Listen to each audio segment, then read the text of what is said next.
To be sincere, I've been around this beautiful game for over 2 decades, seen trends come and go, witnessed legends rise and fall, and trust me, what we are seeing right now with Erling Haaland is something truly special. It is a story that defies logic on the surface, a story that digs deep into the soul of what makes an elite sportsman tick. The title of today's video is a headline I've seen plastered everywhere, and honestly, it's one of the most fascinating narratives in football right now. Why Haaland keeps scoring goals despite Man City in crisis. Now, let's be real, calling it a crisis at a club like Manchester City might sound a bit dramatic, especially considering the silverware they've won. But let's look closer. This isn't the same impenetrable, flawless City machine we saw dominate the treble season. They've had their struggles. There's been talk of off-field issues, the looming FFP charges, key players like De Bruyne, Stones, Rodri facing periods of injury absence that disrupt that beautiful, intricate Pep Guardiola rhythm. They've dropped points in unexpected places.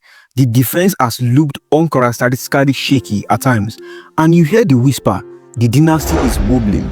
They've been through patches of form that, by their own impossibly high standards, have looked utterly disastrous. Losing games, dropping down the table, struggling to find that automatic suffocating control.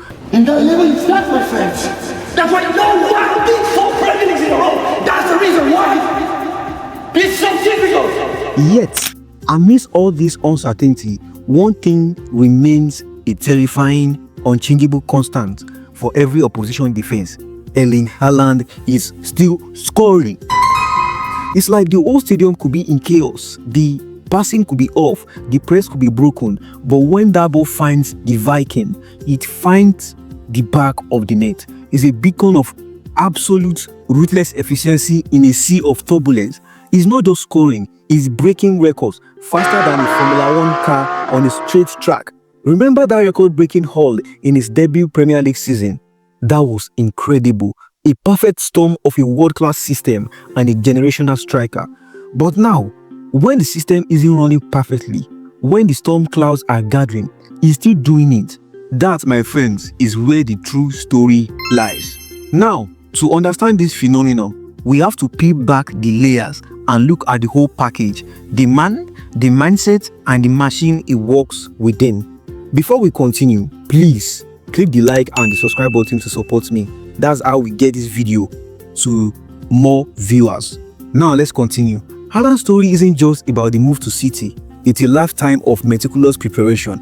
It goes back to his time at Mott, then Salzburg, and then Dortmund. This isn't a guy who just woke up one day tall and fast.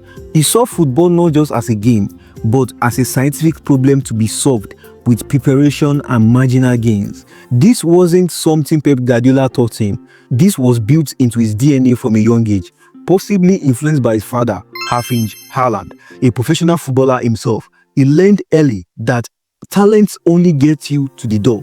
Obsession kicks it down. When he burst onto the scene with Salzburg, scoring a hat-trick in the Champions League, it wasn't a fluke. It was the moment all that quiet, personal discipline exploded onto the world stage. He was already the finished product in terms of mentality, a man who simply believes he must score every time he steps on the pitch. The crisis at City often means the creative midfielders aren't finding the silky through balls. The wingers aren't always beating their man cleanly. The build-up play is slower or maybe a bit predictable. The supply line is experiencing disruption basically. But here's the key. Haaland's goals are often a product of pure striker instinct, a sense of space and time that you simply cannot coach. He's a master of the blind side. A defender is always taught to see the ball and the man. Haaland makes that impossible. He constantly drifts in and out of a defender's peripheral vision, only to explode into the space they just vacated. When City are struggling to create, a messy cross, a deflected pass, or a hopeful chip is all it takes. Why? Because while others are reacting to the chaos, Haaland has already calculated where the ball will land, not where it is now. He acts, others react. His shooting techniques is deceptively simple and utterly devastating. In an era where strikers are asked to be link-up players, false nines, and creators, Haaland is a cold-blooded killer. He doesn't need 5 touches, he needs 1.